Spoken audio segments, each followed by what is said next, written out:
Vamos a empezar con la segunda parte. Estamos en la mitad de la página 314, un poquito más arriba de la mitad. Pero voy a hacer algunas aclaraciones previas a referirme a los dibujitos que aparecen ahí. Nosotros lo que hicimos en la primera parte fue tomar el semieje positivo de las X y pensarlo como una tanza,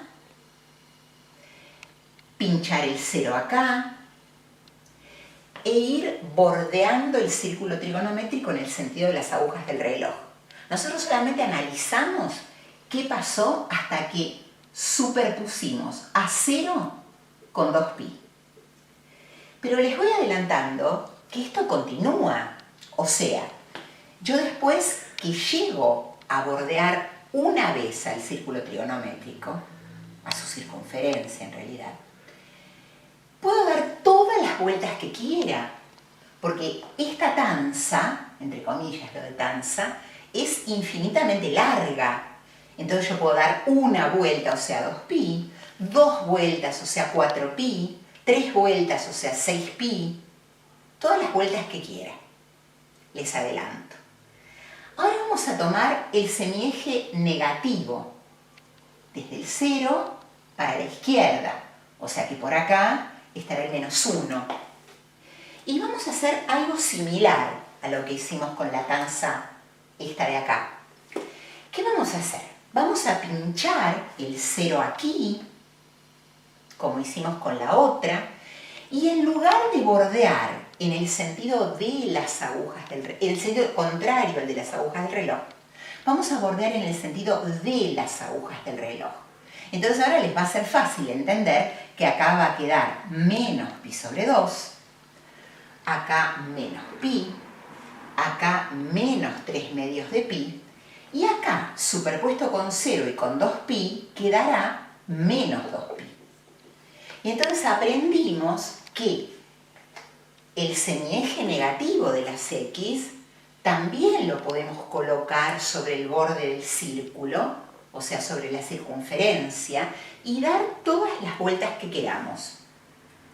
Bueno, fíjense que eso es lo que trata de describir el dibujo del medio de la página 314 y el dibujo de abajo de la página 314, que además de aportar estos valores, también aporta los intermedios. Obviamente que esto, si estuviese bien dibujado, sería menos pi sobre 4, entonces menos 1/4, menos 2/4, acá estaría menos 3/4 de pi, acá estaría menos 4/4, o sea pi, acá estaría menos 5/4, está en realidad, menos 5/4, acá menos 6/4, o sea menos 3 medios, y acá menos 7/4 de pi, que lo tienen bien prolijito y claro en el último dibujo de la página 314.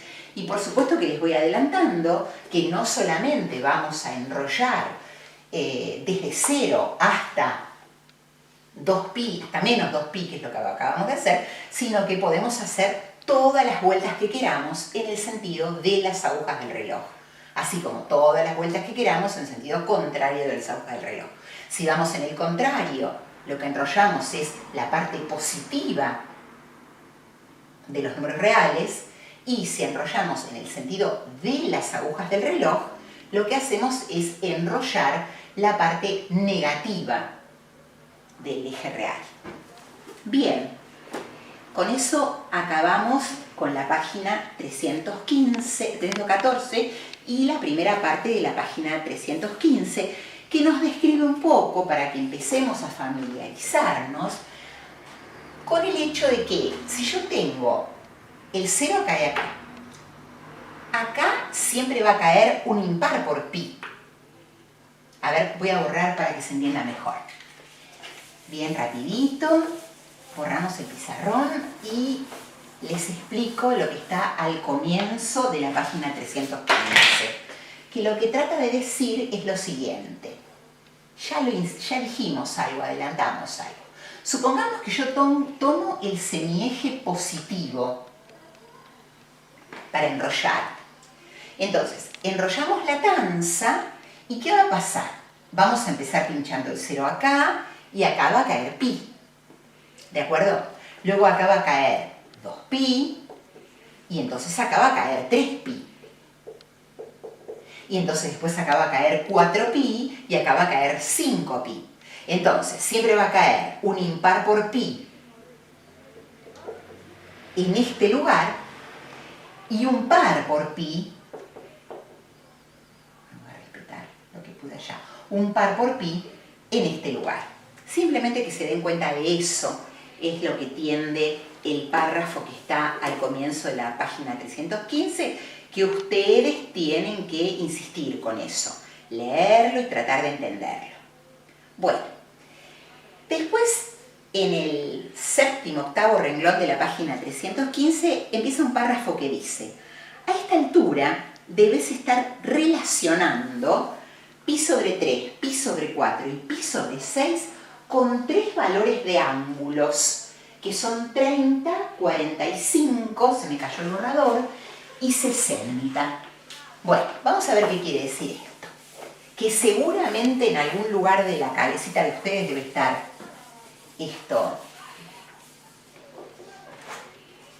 este pensamiento. Fíjense, vamos a tratar de seguir el orden que está en el libro. Si yo tomo pi sobre 3 es la tercera parte de pi. Como pi corresponde a un ángulo de 180 grados, obviamente si yo marco acá pi sobre 3, este ángulo va a ser de 60 grados, como está marcado ahí en la primera gráfica de la página 315. En forma análoga, si yo tomo un ángulo de 45 grados, ustedes tienen otro dibujo ahí, yo voy a borrar este, para no tener que hacer otro. Si ustedes ahora toman un ángulo de 45 grados, lo tienen ahí en el libro, vayan guiándose. Si en lugar de 60 tomo 45, que es más o menos por acá, pi sobre 4, a pi sobre 4 va a corresponderle este ángulo, que es de 45 grados. Y si ahora tomamos la mitad de pi sobre 3, o sea, pi sobre 6, que sería la sexta parte de 180, correspondería un ángulo de 30 grados. Eso en ningún momento lo mencionamos, sin embargo, hay que tenerlo presente porque nos va a ayudar a los razonamientos que siguen. Esos 3 ángulos de 60, 45 y 30 grados que corresponden a, respectivamente a pi sobre 3, pi sobre 4 y pi sobre 6,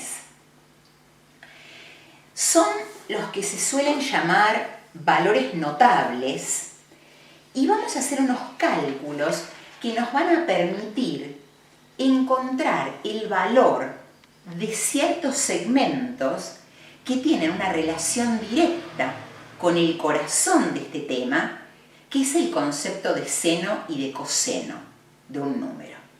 Bien, yo como quiero seguir estrictamente el orden del libro, por el hecho de que estamos a la distancia, por ahí uno en las clases presenciales no respeta totalmente lo que el material impreso dice, pero acá voy a tratar de respetarlo. Miren, vamos a construir un pedacito del círculo trigonométrico, por decirlo de algún modo, el que corresponde a pi sobre 6.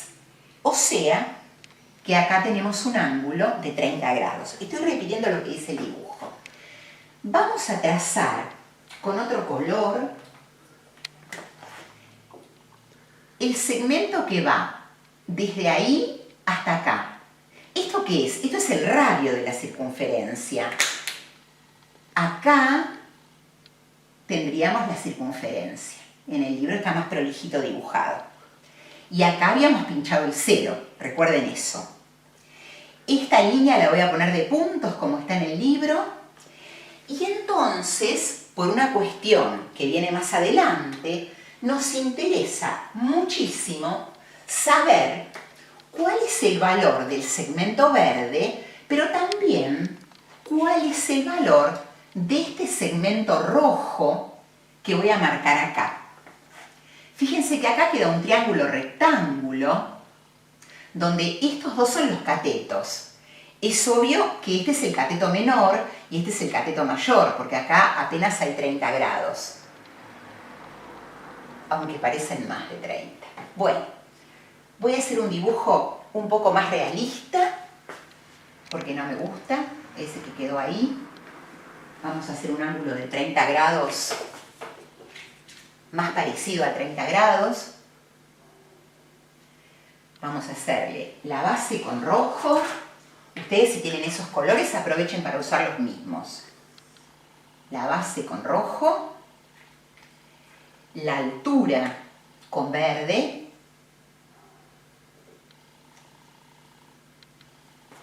del otro lado la altura, perdón, acá, la altura con verde, borro esta,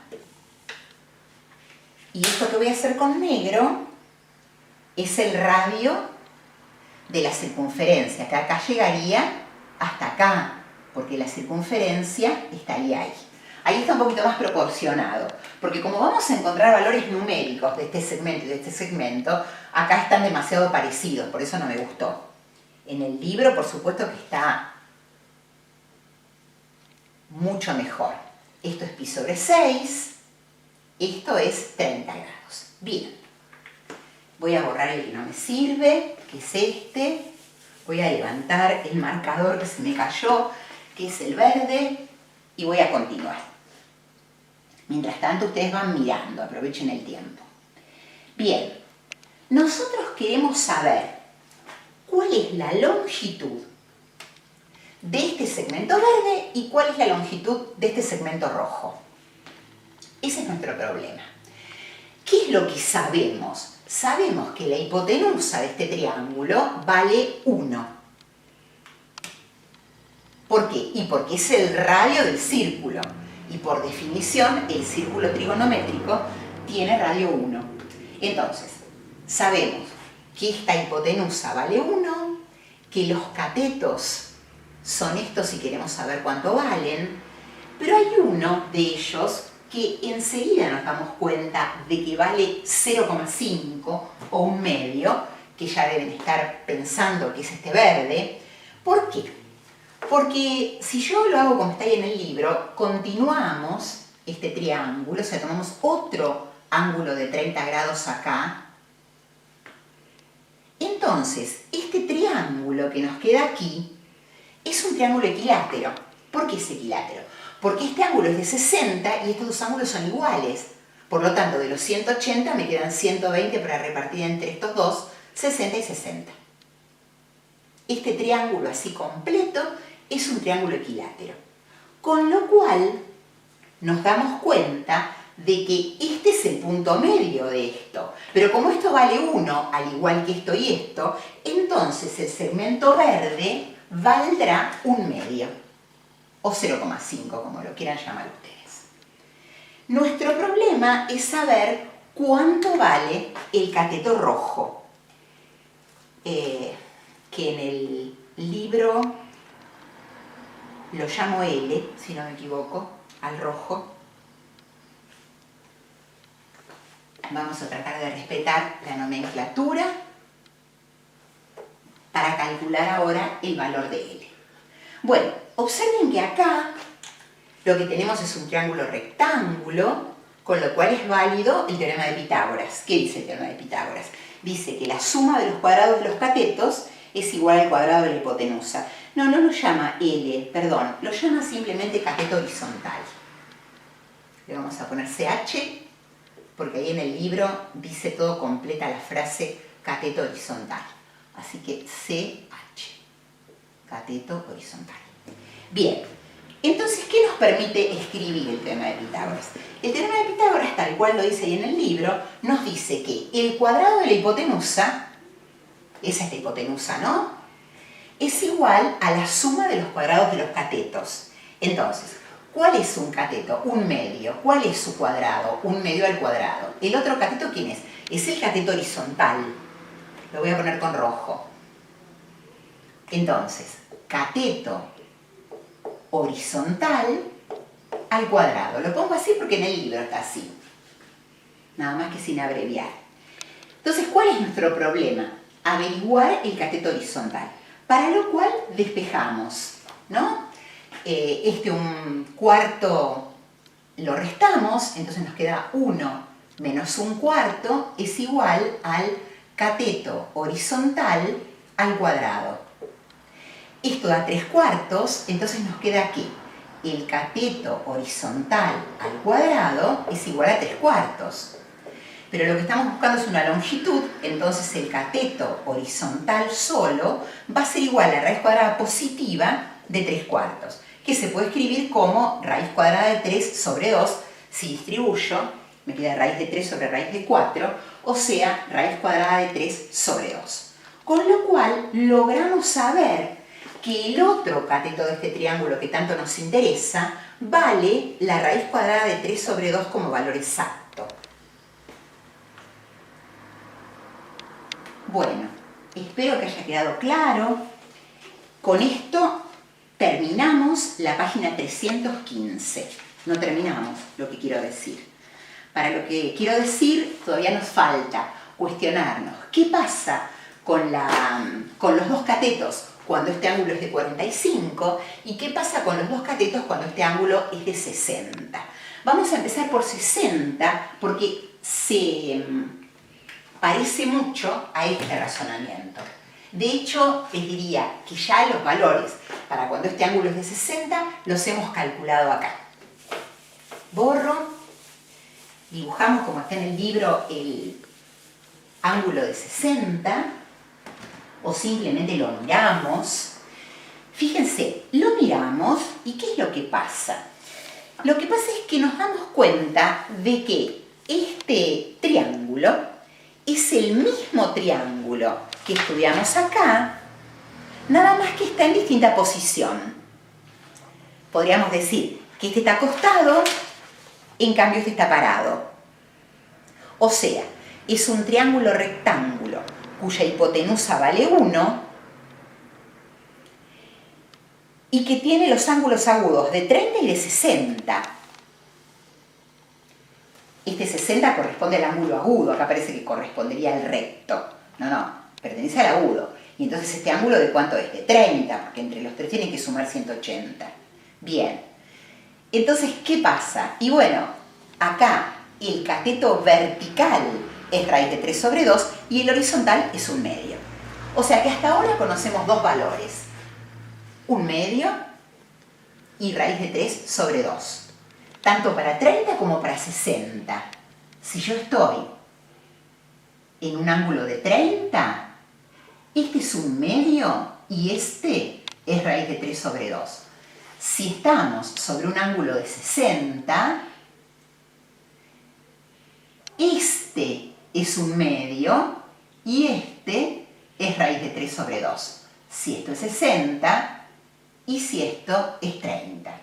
Bueno, si esto es 30, este número, el número que va desde 0 hasta aquí, es pi sobre 6.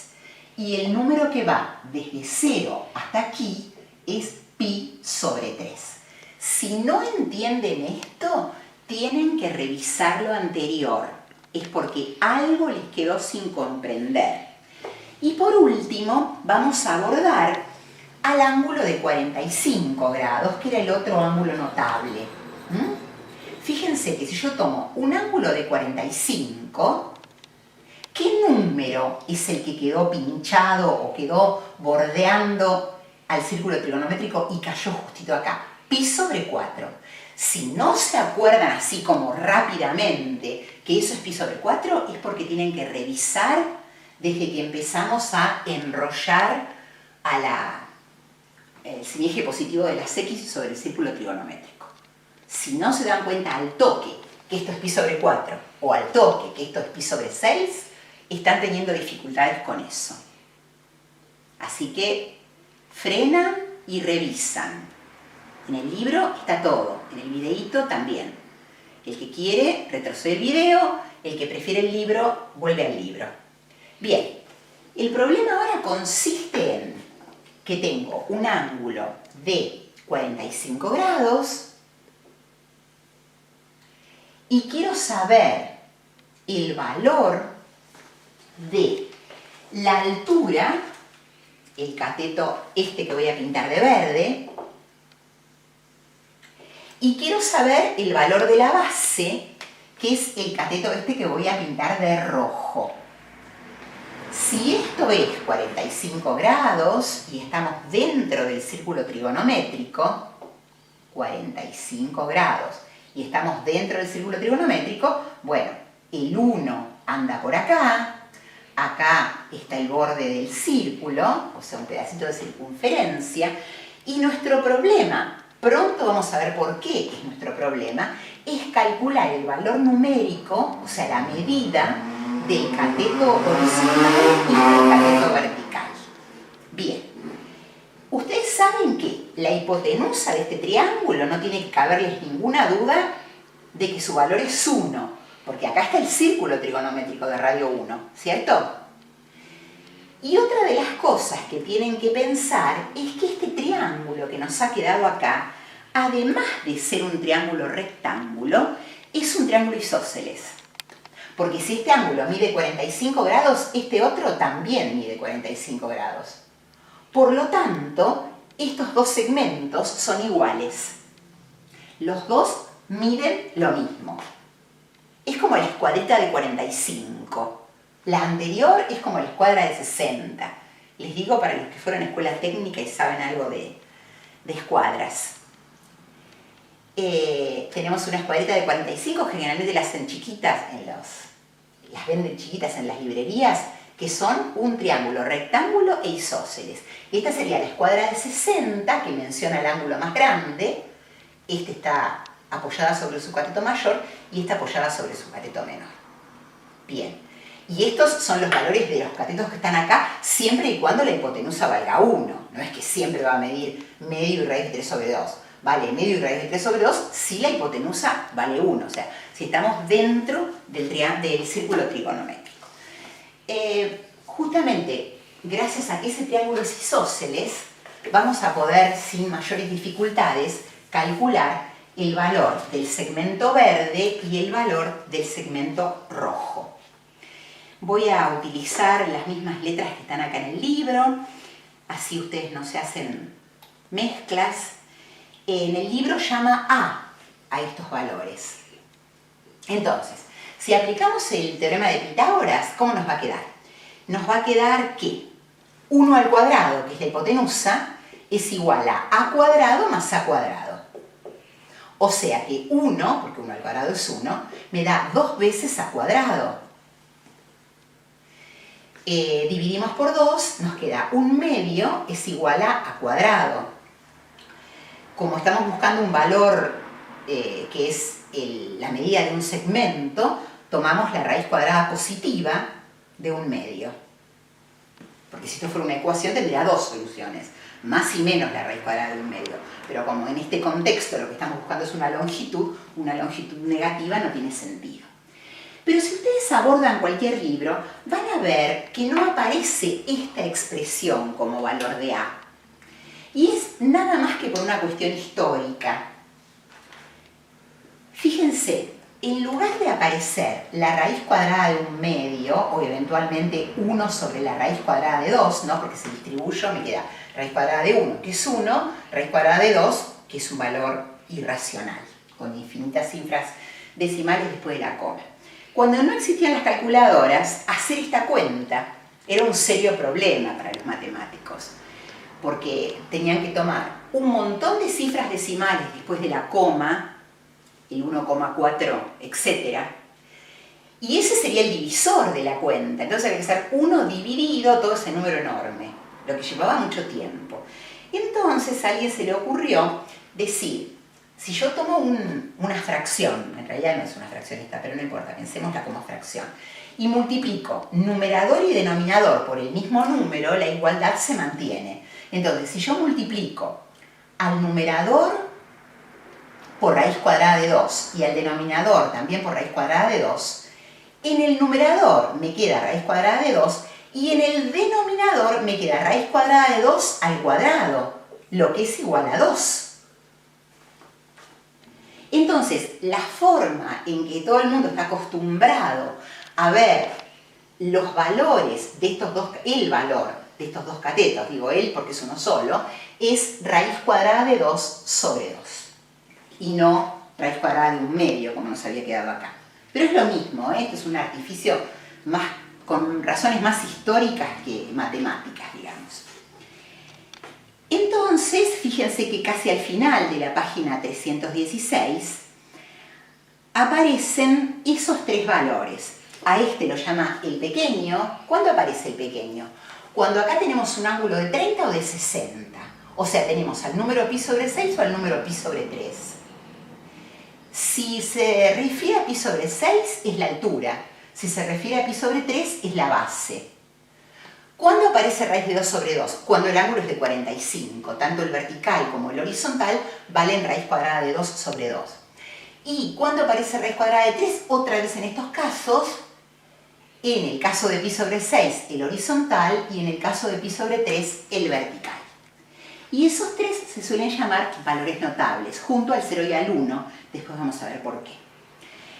Ahora viene la actividad 1, que vamos a hacer alguno a continuación. Y recién después viene el concepto central de todo esto, que es el del seno y el coseno.